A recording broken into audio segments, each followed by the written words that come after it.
or at least the story that I had been told about it, he became more intrigued. "Have you ever thought about writing a book?"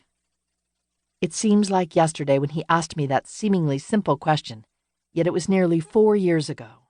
"No, I don't think I'm a writer, and anyway, who would want to read about me?" I answered, trying to defer the conversation. It was a tactic in which I had become quite skilled. By the end of our marathon interview session, he promised to have a piece to me by the end of the week. And he did. I loved the article he wrote about me and put it up on my website immediately.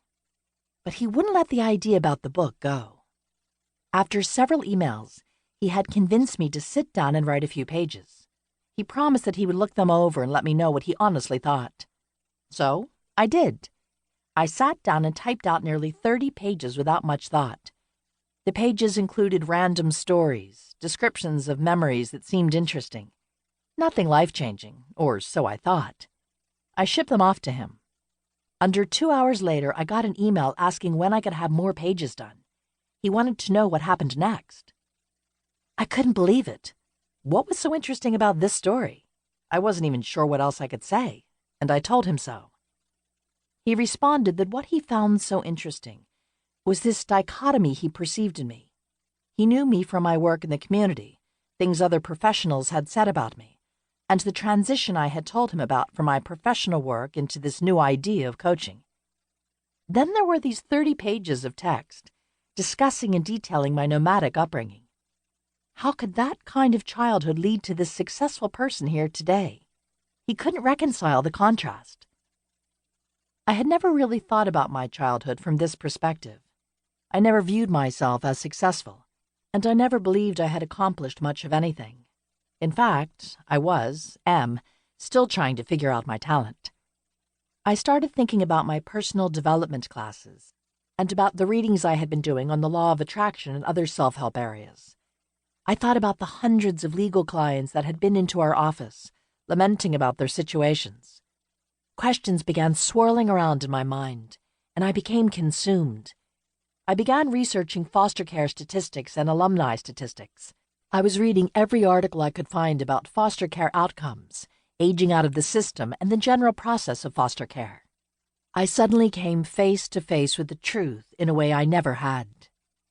Without much work, I soon discovered that less than 1% of foster children receive a 4-year degree, and that out of the nearly 1.6 million people incarcerated in the various correctional institutions nationwide, 1.3 million had been in the foster care system, or 80%. I knew that the system wasn't great, and I knew that I had struggled, but I had never taken the time to understand how bad it was. Over 400,000 children in foster care are affected every year, and the number is growing. In care, I always felt isolated and alone. It was a familiar feeling for me, and truthfully, I thought it was how everyone felt. It never occurred to me how many others experienced the same pain. As soon as I understood that the suffering I felt as a child was being felt by millions of other children, I knew that it was time for a new solution.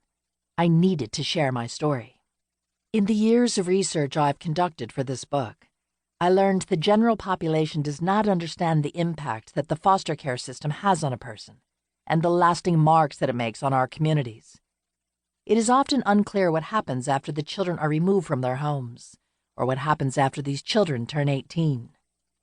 This book, and especially Part 2, is meant to be an honest and open discussion about areas that make fostered children view the world a little differently.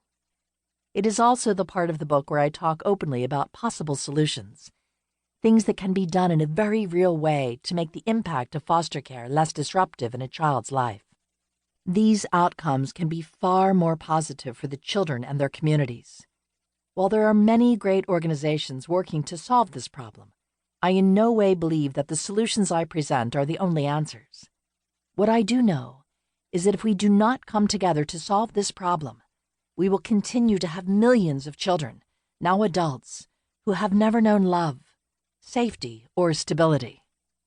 This story is mine, but I tell it for the millions of independents, those children who are alone, with no guidance, with no voice. Together, we will change the system. Part 1.